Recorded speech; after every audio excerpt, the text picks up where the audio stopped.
Y por eso es que es pertinente lo que estamos estudiando cuando el apóstol Pablo en 2 Corintios escribe esta carta precisamente para refutar conceptos cerrados que muchos de los creyentes en Corinto habían adoptado por haber sido seducidos por personas que llegaron con el propósito de poder desviar de la verdad a los creyentes en Corinto, estableciendo un liderazgo distinto al del apóstol Pablo y que para ellos ese era el liderazgo correcto porque tenía una serie de cosas que ellos anhelaban desde el punto de vista humano.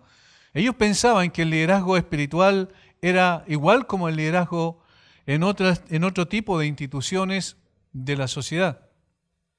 Y por eso es que colocaban un énfasis sobredimensionado en la oratoria, en la capacidad que la persona tenía para poder expresar ideas y seducir a la gente y atraerlos hacia ellos mismos, no precisamente hacia el Señor. Por eso es que criticaban al apóstol Pablo porque decían que no era muy bueno en cuanto a la oratoria y porque también el apóstol Pablo no pedía ayuda o no cobraba por su trabajo que realizaba.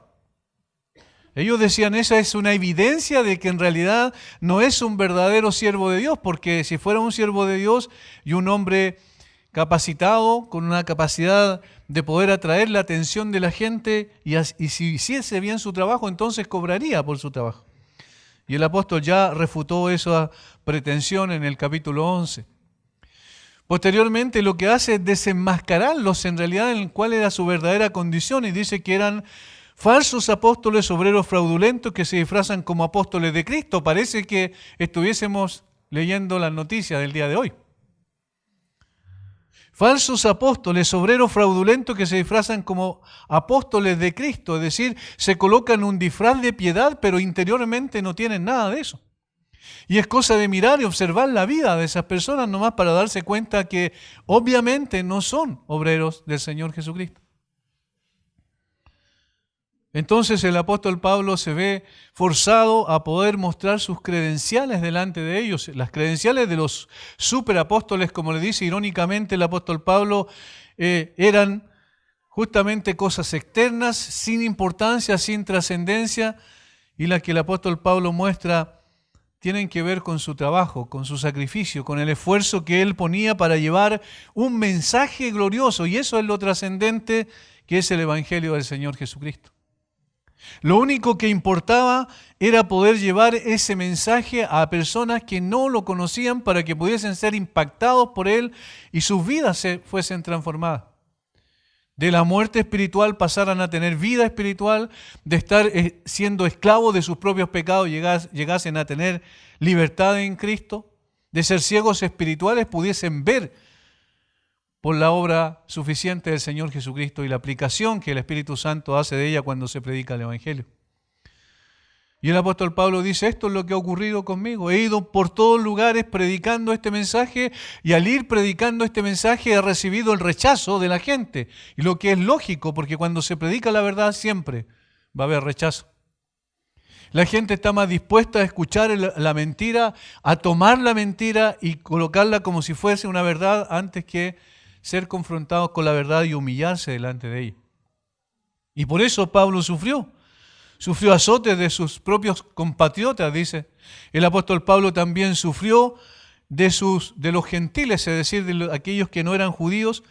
Fue apedreado, fue azotado en muchas ocasiones con azotes terribles, 39 azotes eran los que le daban en el caso de los judíos según la ley.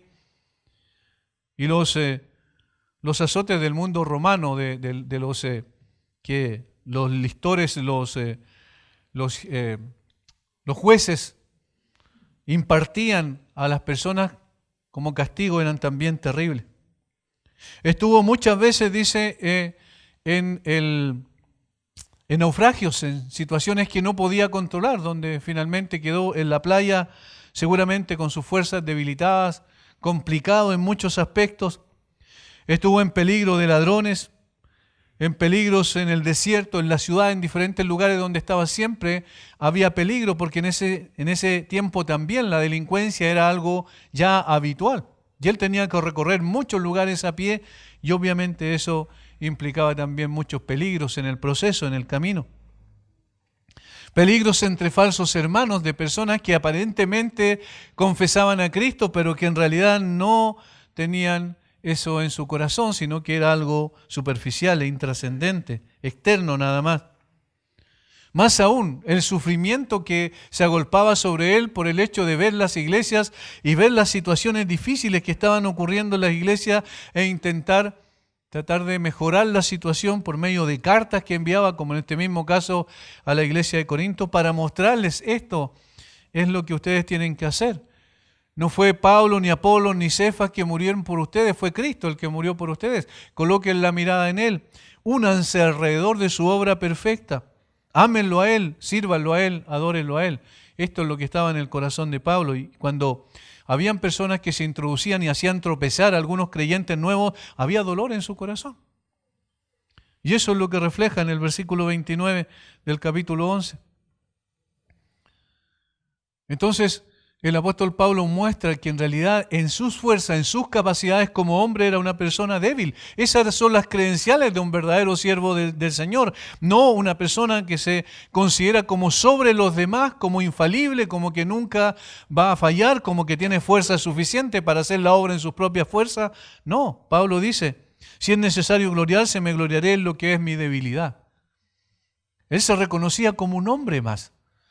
Pero reconocía que el Señor Jesucristo era el que lo fortalecía, le daba el poder que necesitaba para hacer la tarea, que era difícil. En ese tiempo es también difícil hoy. No es tan simple. No es tan simple llegar a proclamar un mensaje que nadie quiere escuchar y cada vez la sociedad menos quiere escuchar en la que vivimos en este tiempo. Los griegos pensaban que lo que Pablo predicaba era locura, era una estupidez, era una soberana tontera que no tenía ningún sentido. Una palabra que utiliza mucho Pablo en 1 Corintios es la palabra griega moría, que significa eso precisamente, que para ellos la cruz de Cristo era una estupidez. Y hoy no es distinto.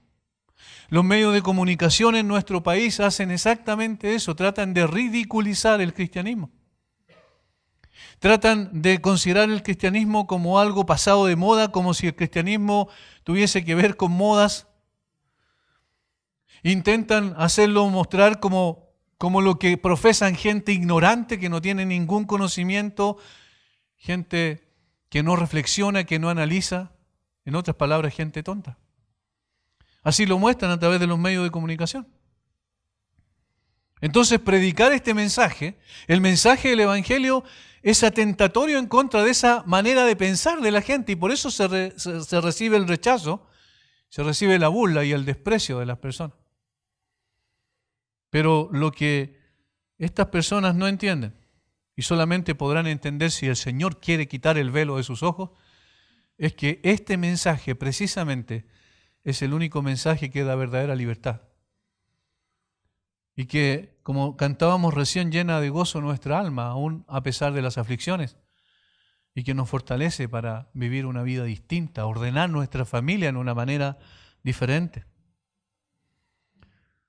En el capítulo 12, versículos 1 al 6, el apóstol Pablo va a introducir otra credencial que él tenía, pero que nunca compartió con nadie, porque Pablo no era una persona que trataba de mostrarse como súper espiritual a través de experiencias propias que él había tenido. Ciertamente, dice él, no me conviene gloriarme, pero vendré a las visiones y a las revelaciones del Señor. Conozco a un hombre en Cristo que hace 14 años. Si en el cuerpo no lo sé, si fuera del cuerpo no lo sé, Dios lo sabe, fue arrebatado hasta el tercer cielo.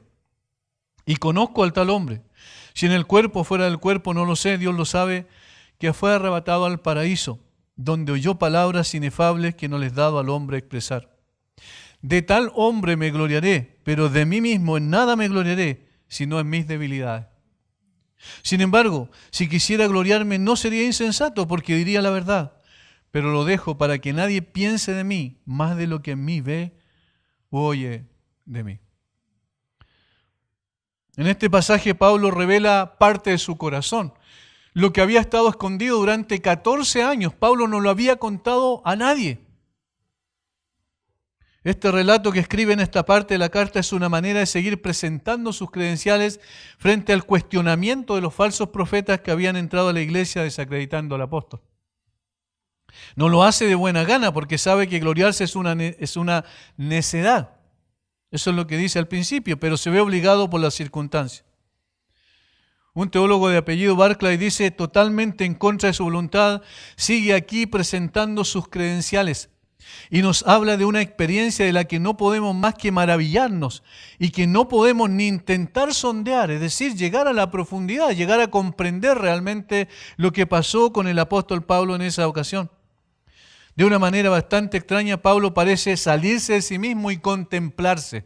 Es decir, apartarse, dar un paso al costado y empezar a contemplar a ese hombre. Fíjense lo que dice, conozco a un hombre.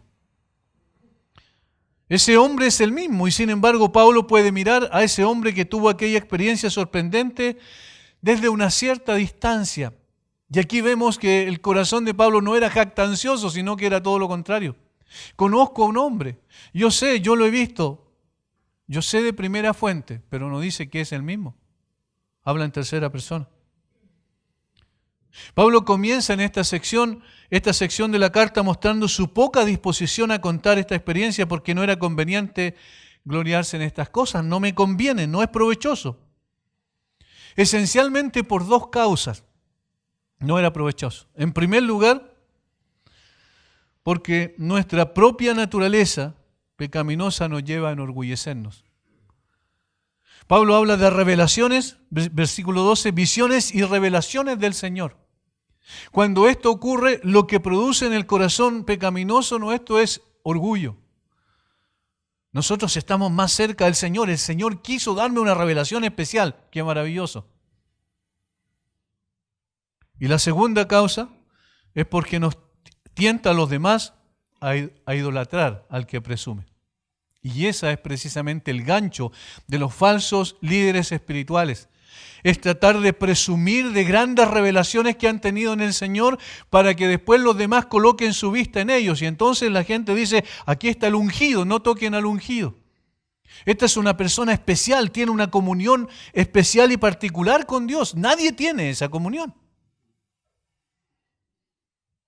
Por tanto, estas dos razones es por la que Pablo también dice, no me conviene gloriarme. Para no él ser tentado a enorgullecerse y para no atraer la atención de los demás hacia él, pensando que él es alguien especial. Pablo sabía que la palabra dice, alábate el extraño y no tu propia boca. Como el Señor dijo, que tu mano izquierda no sepa lo que hace tu mano derecha en un contexto de la ofrenda, pero se puede entender el principio que hay detrás. Como ya lo vimos, la única razón por la cual Pablo estaba haciendo esto era proteger la integridad de la fe de la iglesia de estos falsos maestros. Y por eso debe entrar a su terreno para poder decir, colocar las cartas sobre la mesa y decir, miren, ¿quieren ustedes saber quién es un verdadero líder espiritual? Bueno, aquí están las credenciales, las evidencias, el estándar para poder medir quién es quién. Es evidente por el contexto que los falsos profetas o apóstoles presumían de revelaciones especiales que los catapultaban delante de los ojos de algunos creyentes ingenuos como súper espirituales. Estos hombres usaban estas fantásticas historias para mostrar que ellos sí tenían la aprobación del Señor, mientras que Pablo no, porque nunca hablaba de estas cosas. En tanto era una persona sin credenciales, decían ellos, sin evidencia de que era realmente un hombre espiritual. Se parece mucho a lo que pasa en el día de hoy, hermanos. Los falsos líderes espirituales presumen de lo mismo y se exaltan a sí mismos con supuestas revelaciones privadas que han recibido. El Señor me dijo anoche, en visión, tuve un sueño y el Señor me habló acerca de esto y de esto otro. Este tipo de cosas la usan como un instrumento de manipulación, para que la gente quede asombrada con esas supuestas revelaciones y digan, oh, y este hombre es especial. ¿Saben ustedes que uno de las características esenciales del fenómeno sectario es precisamente eso? Cuando las personas presumen tener un conocimiento único, exclusivo de Dios, nadie más lo tiene, entonces todos tienen que estar alrededor de esa persona. Eso ha pasado con todo tipo de secta, habida y por haber. Se supone que ellos, aquellos que reciben revelaciones especiales, tienen una relación singular y única con Dios. De tal manera que los que desean ser escuchados y guiados por el Señor deben oír lo que estos súper espirituales les dicen. La gente en general es seducida y atraída por estas cosas. Se fascinan con revelaciones que no pueden ser corroboradas porque pertenecen al ámbito subjetivo. ¿Cómo yo sé que eso es verdad? No, porque yo lo viví. Pero no puedes confirmarme eso, simplemente tu palabra. Qué distinta a la revelación de Dios en los 66 libros inspirados por el Espíritu Santo. Siempre lo podemos corroborar. Lo que yo estoy diciendo, desde aquí ustedes pueden ver si está o no en las Escrituras, si es coherente con lo que dice el contexto de las Escrituras. Si efectivamente yo estoy diciendo lo que Dios dice a través de su palabra o simplemente estoy inventando cosas y creando fantasías. Hay un estándar para medir si la revelación es correcta o no, y eso es la palabra de Dios. Miren cómo la actitud del apóstol Pablo es totalmente contraria. De hecho, la experiencia que comparte en esta parte de la carta había ocurrido hacía 14 años y nunca la había dicho. Él no corrió por todos lados jactándose de esto y hablando de que estuvo en el cielo, porque eso es lo que dice el texto. Porque un hombre verdaderamente espiritual no necesita estas cosas para impresionar a nadie. No utiliza esa revelación para poder impresionar a los demás y atraer la atención sobre sí. No le interesa eso. En el día de hoy correrían mucho, ¿cierto? A las cadenas de televisión para hablar, como hemos visto. Libros. 7 días estuvo en el cielo.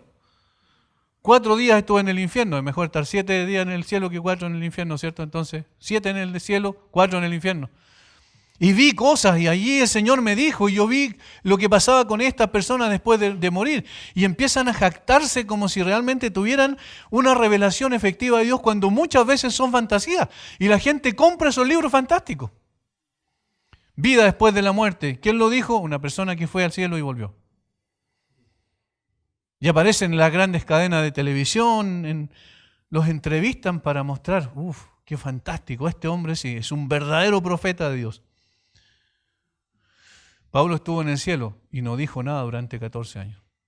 ¿No es significativo eso? Es más, Pablo tuvo al menos 6 revelaciones directas del Señor, las que están registradas en el libro de los Hechos. Pero nunca las relató como prueba de su apostolado, nunca. De hecho, él ni siquiera las relató, Lucas las registró. La primera es cuando el Señor sale a su encuentro camino a Damasco, en Hechos capítulo 9, versículo 3 al 6. Cuando el Señor lo alcanza para salvación, cuando este judío orgulloso de sus conocimientos y un hombre que amaba su religión y se entregaba con todo por su religión y entonces odiaba a la iglesia del Señor Jesucristo, el Señor lo alcanza camino a Damasco y se le revela. Aconteció que al llegar cerca de Damasco repentinamente le rodeó un resplandor de luz del cielo y cayendo en tierra oyó una voz que le decía, Saulo, Saulo, ¿por qué me persigues? Él dijo, ¿quién eres, Señor? Y le dijo, yo soy Jesús, a quien tú persigues. Dura cosa te dar cosas contra el aguijón.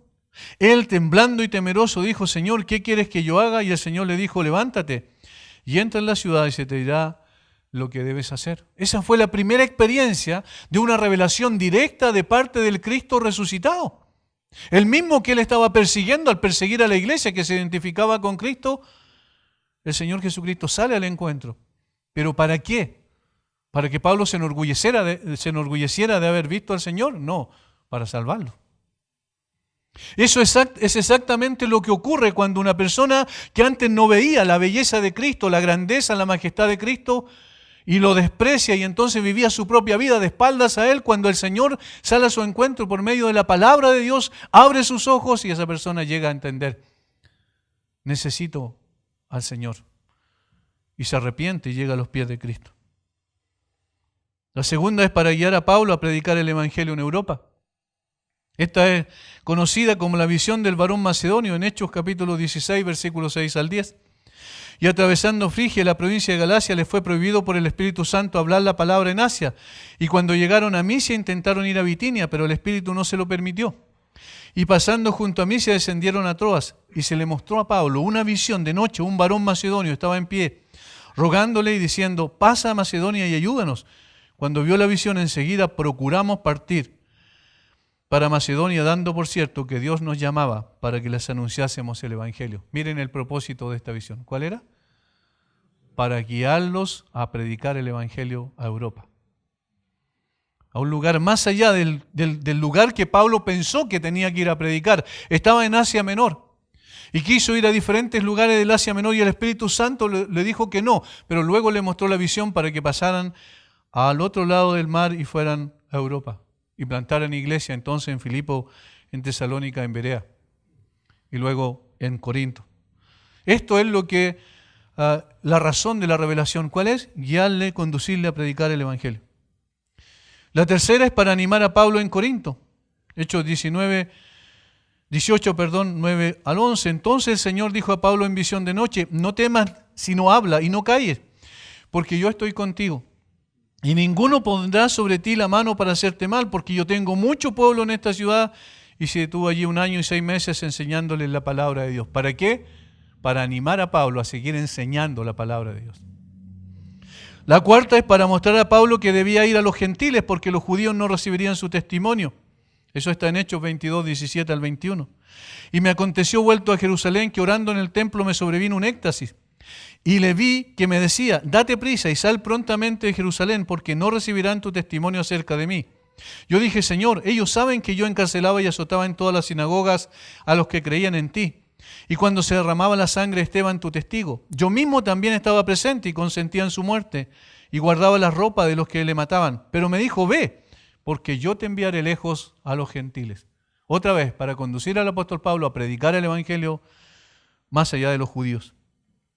La quinta es para fortalecer su confianza en que iría a Roma para comparecer ante César tal como él lo había pedido, en Hechos 23, 11. A la noche siguiente se le presentó el Señor y le dijo, ten ánimo Pablo, pues como has testificado de mí en Jerusalén, así es necesario que testifiques también en Roma. La sexta es para que el mismo Pablo animara a los que iban con él en el barco hacia Roma, porque ninguno se perdería en medio de una gran tempestad. Hechos 27, 22 al 25, pero ahora os exhorto a tener buen ánimo, dice Pablo, pues no habrá ninguna pérdida de vida ante vosotros, sino solamente de la nave. Porque esta noche ha estado conmigo el ángel de Dios, del Dios de quien soy y a quien sirvo, diciendo, Pablo, no temas, es necesario que comparezcas ante el César y aquí Dios te ha concedido todos los que navegan contigo. Por tanto, oh varones, tened buen ánimo, porque yo confío en Dios, que será así como se me ha dicho. 6 revelaciones que aparecen registradas históricamente en el libro de los Hechos que Dios tuvo con Pablo en una forma particular. Una para salvación, otra para poder guiar y conducir a Pablo a predicar el Evangelio más allá del territorio que él pensaba que debía abarcar.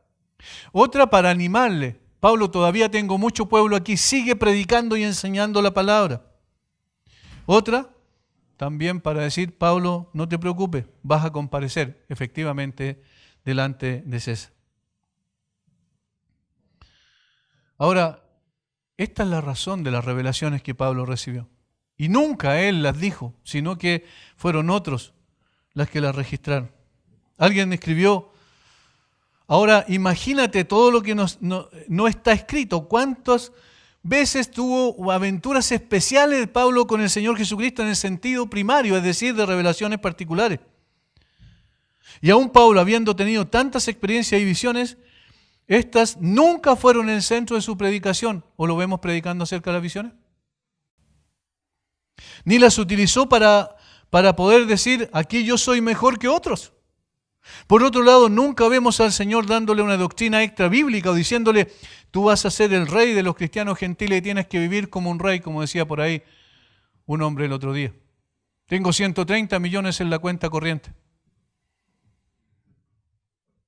No necesito más de 2 o 3 millones para vivir. Bueno, entonces, ¿para qué tiene 130 millones en la cuenta corriente? Es que un siervo de Dios tiene que vivir como es digno. Eso, perdónenme la expresión, pero eso es lo que desprestigia el nombre del Señor Jesucristo. Eso es basura. El apóstol Pablo tenía todo para poder presumir y nunca presumió. Nunca, porque el mensaje estaba centrado en el glorioso evangelio de Jesucristo. Esa es la razón por la cual fue salvado y para la cual fue salvado. Él vivía, giraba su vida en torno al Evangelio. Por eso dice, para mí el vivir es Cristo y el morir es ganancia. Pablo no era un hombre mentiroso, una persona que trataba de engañar a la gente. Era un hombre transparente, con su conciencia limpia. Predicaba el Evangelio delante de todos y por eso sufrió terribles consecuencias. Hermanos, el apóstol nunca usó de experiencias genuinas con el Señor para hacer valer su autoridad apostólica, para nada. La predicación del Evangelio fue lo que ocupó todos sus esfuerzos. Este era su tema y no se movería de allí. Para eso fue comisionado, no para impresionar a los hombres con su espiritualidad. La piedad no necesita anunciarse. No necesita un cartel que diga yo soy piadoso. Cuando eso ocurre, estamos en presencia de un farsante. El verdadero líder espiritual lo que hace es proclamar la verdad de Dios y queda tranquilo porque sabe que la palabra de Dios tiene poder en sí misma para dar vida a los muertos y transformar a aquellos a los cuales ha dado vida. De hecho, Pablo, como dije, no fue el que registró todas estas experiencias y demoró 14 años para recién venir a decir, si yo estuve una vez en el cielo, pero ni siquiera lo dice en primera persona. Alguien dijo que impresionante que en algún momento de sus primeros días de creyente Pablo fue llevado a este lugar. Pero puedes ver el resultado de esa visión en la vida de Pablo. No fue enorgullecerse, nunca. No fue hacer un libro, una nueva doctrina acerca de la vida después de la muerte y crear su propia religión. No fue así. Ni siquiera lo mencionó en el libro de los Hechos, ni a nadie, sino que guardó esta visión para él. Porque de hecho fue para él. Qué gran diferencia con los falsos apóstoles. Esos obreros fraudulentos que aparecen por todos lados hoy en iglesias carismáticas y que usan indiscriminadamente sus experiencias sobrenaturales con el fin de manipular a la gente a hacer cualquier cosa. Y por eso es que se enriquecen engañando a la gente. Hermanos, un verdadero líder espiritual tiene en su corazón el Evangelio y lo único que quiere es que otras personas conozcan el Evangelio. Y esa es su satisfacción. Ahora hace dos cosas aquí el apóstol Pablo y en una forma muy sucinta, muy general, no coloca detalles si ustedes se fijan. Dos cosas que yo quiero compartir en estos minutos que me quedan. Primero, relata la visión. Versículos 1 al 4. Ciertamente no me conviene gloriarme, pero vendré a las visiones y a las revelaciones del Señor. Conozco a un hombre en Cristo que hace 14 años, si en el cuerpo no lo sé, si fuera del cuerpo no lo sé, Dios lo sabe, fue arrebatado hasta el tercer cielo. Y conozco al tal hombre, si en el cuerpo fuera del cuerpo no lo sé, Dios lo sabe, que fue arrebatado al paraíso, donde oyó palabras inefables que no le he dado a hombre expresar. Hasta allí el relato de la visión. ¿Cuántas palabras utiliza Pablo para relatar la visión? Es notable la forma en que relata esta experiencia. No existe en el texto ningún deseo de resaltar la experiencia, si ustedes se fijan. Ningún anhelo por contar detalles específicos que hagan más atractivo el relato de la experiencia. Ningún detalle. En una ocasión vi en un programa de televisión a un pastor llevando a un hombre que supuestamente había sido del Frente Patriótico, Manuel Rodríguez, y que habiendo estado en la cárcel les contó una experiencia totalmente fantástica, pero totalmente fantástica. Y el entrevistador le pedía que por favor diera detalles. Y el hombre seguía dando detalles y en una cosa pero totalmente absurda, donde supuestamente el Señor Jesucristo y el diablo lo tomaban uno de cada mano y lo tiraban. Miren la fantasía hasta dónde puede llegar. Como si el Señor no tuviera poder de tomarlo, ¿cierto? Y el entrevistador le decía, pero más detalle. La gente quiere saber más detalle. Un programa a nivel nacional, en televisión abierta. Y era increíble como uno pensaba, miren la morbosidad, porque eso es morbosidad. Quiero saber más, a ver. Y el hombre seguramente en su imaginación seguía inventando estas cosas. Pero miren el apóstol Pablo. Ningún anhelo por contar detalles específicos que hagan más atractivo el relato de la experiencia. Por el contrario, el apóstol habla en tercera persona para referirse a sí mismo. Conozco a un hombre en Cristo. Conozco al tal hombre, dice. ¿Qué muestra de humildad? Ni siquiera estaba seguro de los detalles, porque dice, si en el cuerpo no lo sé, si fuera del cuerpo no lo sé, Dios lo sabe. Imagínense. Contando la experiencia de primera mano con el Señor y diciendo, ni siquiera estoy seguro. La verdad es que fue tan extraordinario que por eso me callé durante 14 años mejor. El apóstol sabe que los detalles no tienen importancia porque esta experiencia no le fue dada para atraer la atención de la gente sobre él. No se le dio para que la usara como un elemento misterioso, que fuera usado como mecanismo de control sobre las personas o para hacer más atractivo el Evangelio. Algunas personas dicen, no, esa experiencia hace más atractivo el Evangelio. No, el Evangelio ya es atractivo en sí mismo. No necesita de ningún aderezo. Ninguno. La experiencia, sin duda, fue extraordinaria. El apóstol fue llevado al cielo mismo, a la misma morada de Dios. Fue arrebatado al tercer cielo. Es una forma de decir que fue llevado hasta la morada de Dios. En el verso siguiente dice que fue arrebatado al paraíso. Y esta última palabra, paraíso, es interesante. Es una palabra, viene de una raíz de una palabra persa, de la cual se deriva la palabra griega paraíso. Y significa jardín cerrado.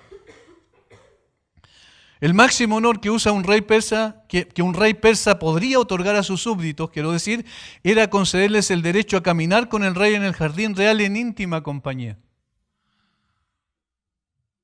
Es decir, Dios le dio a Pablo el privilegio de estar en su misma presencia y contar con su compañía en forma íntima. Miren qué visión, qué experiencia. Pero él no salió vociferando y publicando por todos lados que había estado en el cielo, como hacen muchos charlatanes en el día de hoy que jamás han tenido esa experiencia que tuvo el apóstol. ¿Nota la humildad de este hombre de Dios? No hay palabras rimbombantes y sensacionalistas que describieran lo que vio y oyó en esta experiencia. ¿Se imaginan a esa misma persona entrevistando al apóstol Pablo? Le pediría detalles de todo tipo. Pablo, por el contrario, dice que lo que oyó no es dado a hombre expresar. Miren lo que dice él. En un lenguaje singular. Él estaba allí en la presencia del Señor, escuchó. Pero esas palabras para Pablo, que las pudo probablemente entender para su propio corazón, era imposible para él expresarlas. La magnitud de la profundidad de esas palabras. No existe un lenguaje que pueda transmitir la maravilla que el apóstol Pablo oyó en la misma presencia de Dios. No cabe duda que fue una experiencia gloriosa para él, sin embargo, no tenía necesidad de hablar de ella todo el tiempo, sino que todo el tiempo hablaba del Evangelio.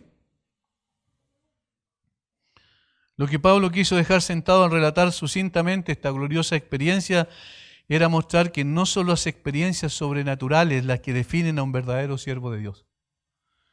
No son las experiencias sobrenaturales, para nada. Tampoco lo es el tamaño de una congregación, ni lo exitoso de su ministerio. De ningún modo lo es lo fascinante de su personalidad o sus grados académicos que él pueda conseguir. Esto no define a un siervo del Señor. Nada de esto refrenda un ministerio aprobado por Dios. ¿Saben lo que sí es? Lo que define a un siervo de Dios es el carácter transformado y parecido al Señor Jesucristo, con el cual sirve a su Señor. Lo es el trabajo arduo con el único fin de que su Señor sea exaltado, reciba honra y gloria, porque para eso fuimos salvados. Para poder mostrar a la gente cuán grande y maravilloso es el Señor. El apóstol Pedro lo dice claramente, que debemos contar las virtudes de aquel que nos llamó de las tinieblas a su luz admirable. Son sus virtudes, no las nuestras. Y entonces el que es atractivo en el Evangelio, y eso es lo importante, es el Señor Jesucristo. Y por eso es que nosotros nos centramos alrededor de la cruz, y por eso que nuestros cánticos hablan de esa grandeza, gloria, perfección del Señor. Por eso es que hablamos del Evangelio todo el tiempo. Por eso es que nos damos cuenta que ese es el mensaje que transforma a las personas y no lo que nosotros queremos decir. Y no lo que nosotros podemos ser. Todos los demás somos simplemente instrumentos en las manos de Dios. Dios es el grande y glorioso. Nosotros, como va a decir Pablo más adelante, somos débiles y frágiles.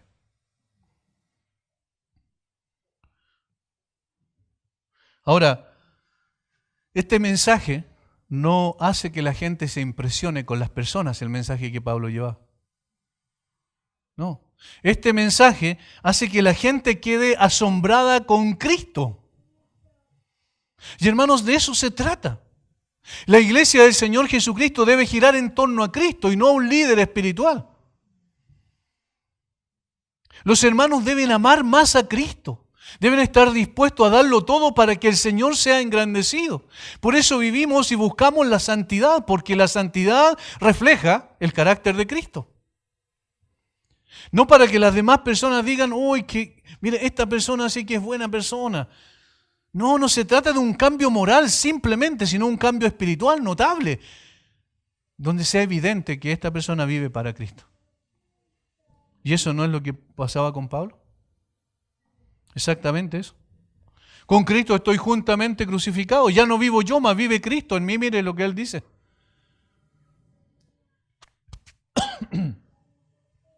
Esto es lo que realmente interesa, hermano.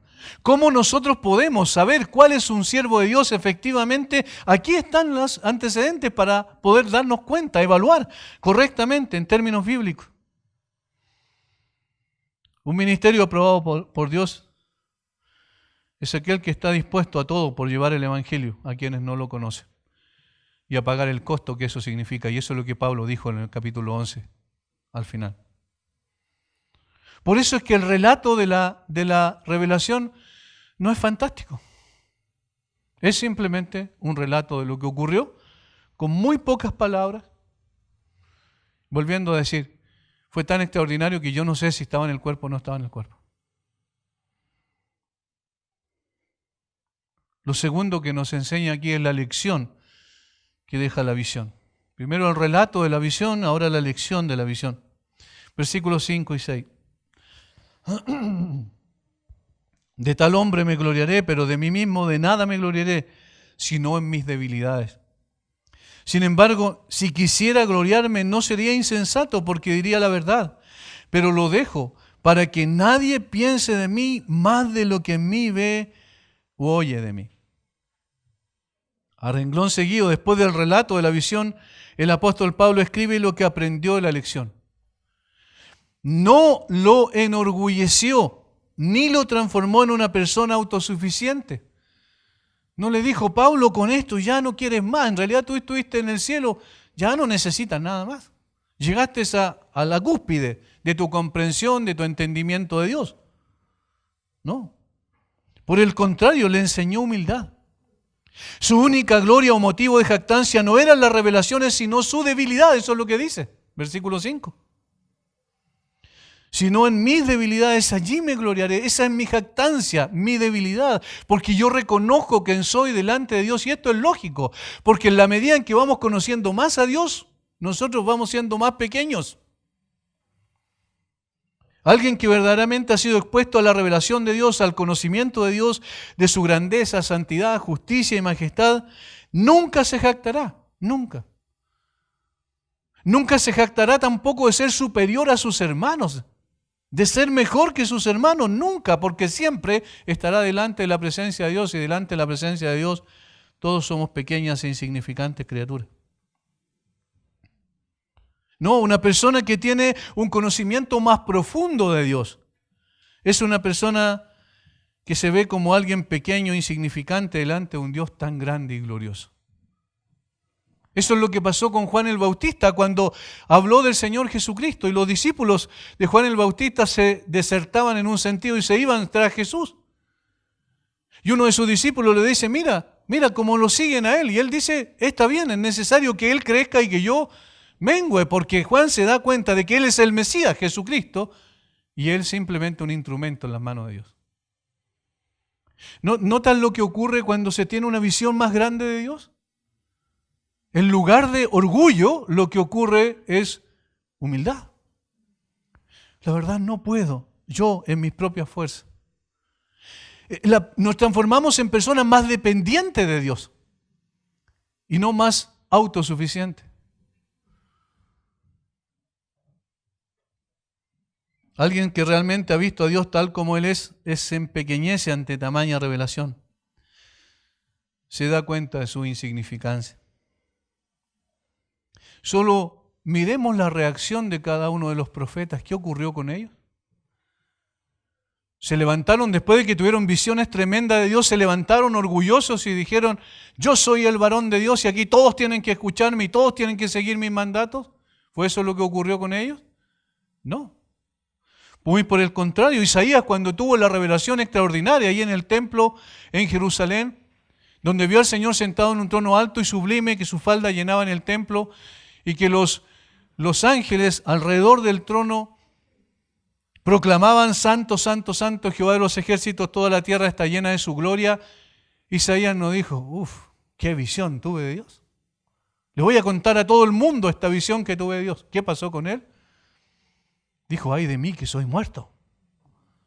Ay de mí que soy muerto porque han visto mis ojos, siendo un hombre inmundo de labios, han visto mis ojos a Jehová, al Rey.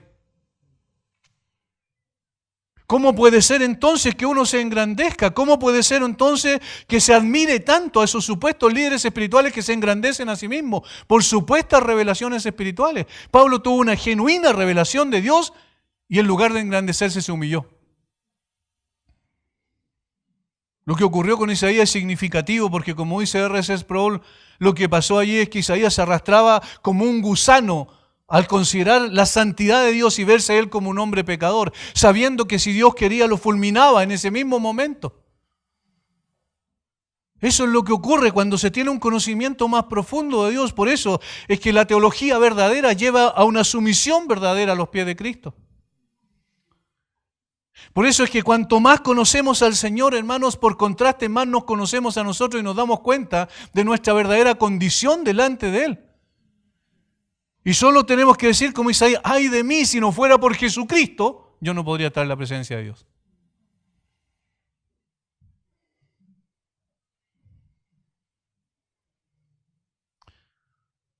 Cuando eso ocurría, Dios era el que tenía que levantarlo. Recuerden a Juan en la isla de Patmos.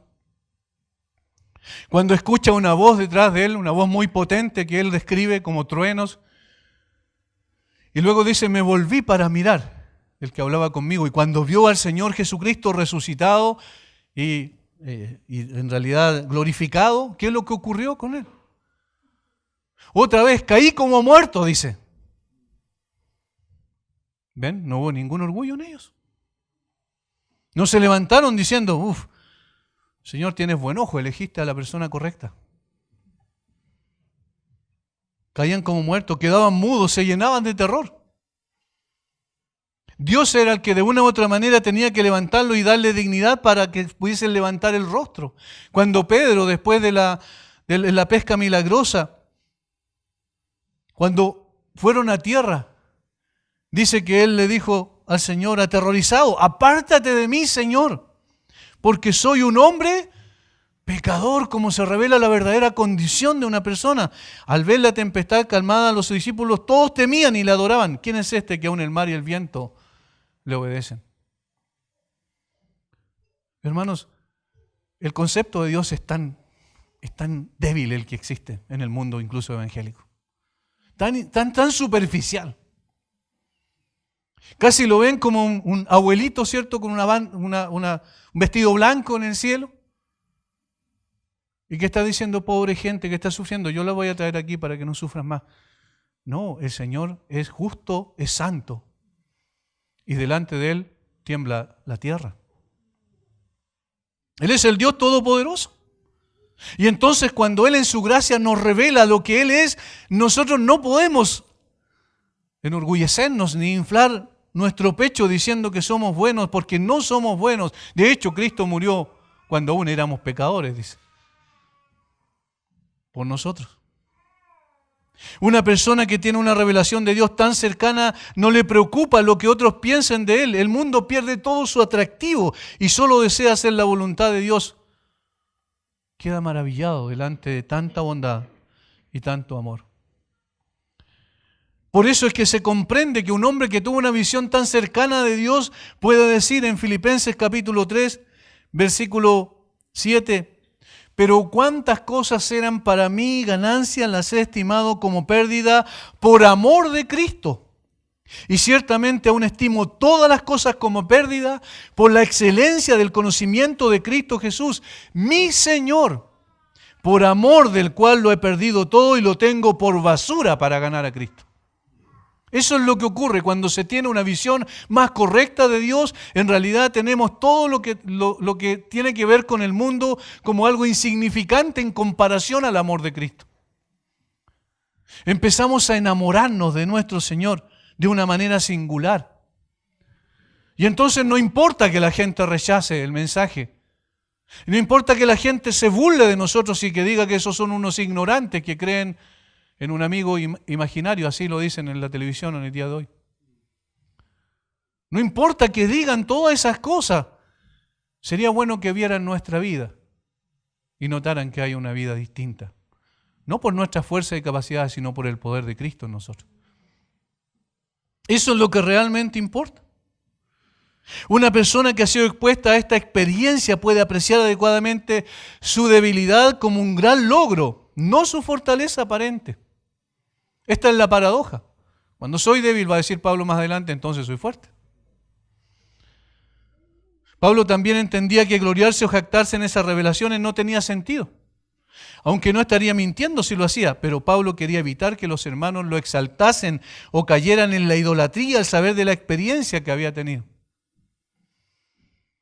No debían fascinarse con estas cosas. Por esa razón prefiere que nadie piense de él más de lo que habían visto y oído de él.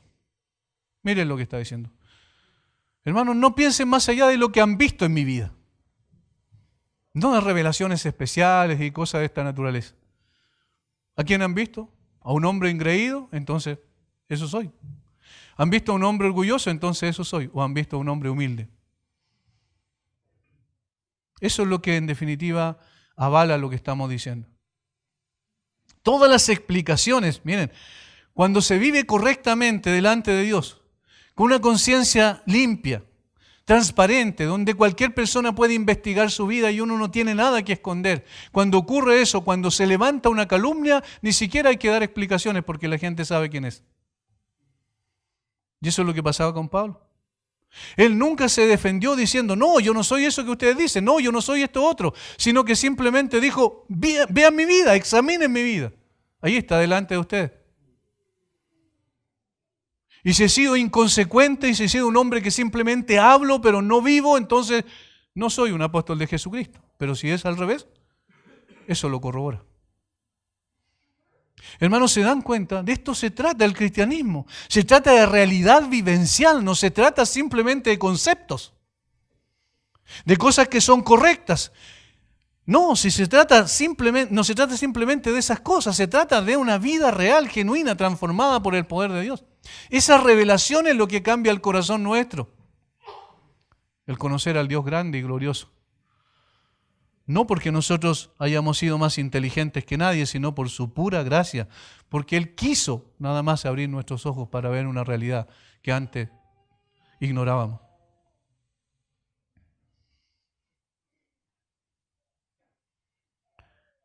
Los siervos del Señor somos, y lo he hecho muchas veces de acá, simplemente hombres redimidos por la sangre del Cordero, igual como cualquier otro hermano, no hay ninguna diferencia. También estábamos completamente perdidos, viviendo de espaldas a Dios, haciendo nuestra propia voluntad, deleitándonos en nuestros pecados, viviendo como que eso era todo lo que realmente requeríamos, cuando el Señor nos alcanzó por su gracia y nos sacó de esa condición. Nos abrió nuestros ojos, nos quebrantó, nos llevó a los pies de Cristo en arrepentimiento genuino. Y allí comenzó una vida nueva. Somos exactamente igual que todos los demás. No existe jerarquía en la iglesia del Señor Jesucristo. ¿Por qué se dan todas estas aberraciones que uno ve constantemente en algunas iglesias? Precisamente por eso, porque se ha producido una jerarquía. Donde acá arriba, acá hay un intocable. Mentira, no existe ningún intocable. Y todos los demás están bajos. No. Todos estamos a la misma altura. Y el único que está sobre nosotros es Jesucristo. Nuestras experiencias personales con Dios, íntimas y privadas, allí deben permanecer. Nuestra vida está expuesta delante de cada uno. Lo que ven, eso somos, nada más. Nada más eso somos. Lo que decimos con las palabras que no son corroboradas con una vida consecuente, entonces no sirve. El Señor murió por nosotros en la cruz para cancelar la penalidad del pecado que nosotros no podíamos pagar, como por cualquier otro hermano. Resucitó poderosamente entre los muertos para nuestra justificación, eso dice el apóstol Pablo. Él es el dueño de la iglesia, la cabeza de ella, el mensaje es de Él. Cristo es el único Señor de la iglesia. Y por eso, hermanos, tenemos que tener mucho cuidado con idolatrar a las personas. Tenemos que tener mucho cuidado con empezar a escuchar fantásticas revelaciones, supuestas revelaciones que muchas veces no son más que imaginación de la gente para seguir a esas personas. No. Tenemos la revelación más gloriosa, perfecta y completa que es la palabra de Dios. Y en base a ella hemos de evaluar nuestra propia vida y hemos de evaluar el ministerio también. Qué bueno es que el Señor nos hable por su palabra. Qué bueno que la Biblia es pertinente porque habla de cosas que están pasando hoy también. Lo que ocurrió en la iglesia ahí de Corinto en el primer siglo son los mismos, si ustedes se fijan, son los mismos problemas que se dan hoy día. Son las mismas distorsiones de la verdad que se estaban dando. Y por eso, entonces, el remedio es el mismo que nosotros vemos en las Escrituras. Por eso hemos de aprender lecciones de esta experiencia del apóstol Pablo. Y estas lecciones tienen que ver con que un mayor conocimiento de Dios nos hace más humildes y no más orgullosos. Que un mayor conocimiento de Dios nos hace más dependientes de Dios.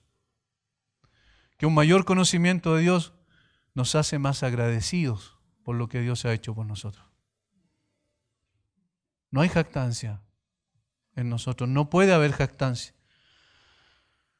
Incluso yo creo que a veces se equivoca el camino cuando nosotros decimos que, o alguien diga que está orgulloso de ser un hijo de Dios, porque eso es contradictorio. El apóstol Pablo dijo que si había algo de lo cual gloriarse era la cruz de Cristo, por cual el mundo es crucificado a Él y Él crucificado al mundo. Esa era su única jactancia, mirar a la cruz y decir, gracias a esa cruz soy lo que soy. Y este es el mensaje que debemos seguir proclamando, predicando a todo el mundo, a los que quieran escuchar y a los que no quieran escuchar. Y aunque la mayor parte de la gente no quiera escuchar, debemos seguir haciéndolo. Solo tenemos que mirar a Isaías para ver lo que pasó con él. El Señor lo llamó para predicar y antes de que fuese a predicar, cuando Isaías dice, heme aquí, envíame a mí, el Señor Jesucristo le dijo, perfecto, Isaías. Qué bueno que tú estés dispuesto a ir. Te voy a enviar a predicar y nadie te va a escuchar. Y nadie se va a convertir. Qué terrible. No vas a tener éxito desde el punto de vista humano. Isaías fue e hizo la voluntad de Dios. Y por eso, si la gente, la sociedad no quiere escuchar, debemos seguir predicando. Hasta el día en que el Señor vuelva por los suyos. Padre, gracias por este tiempo.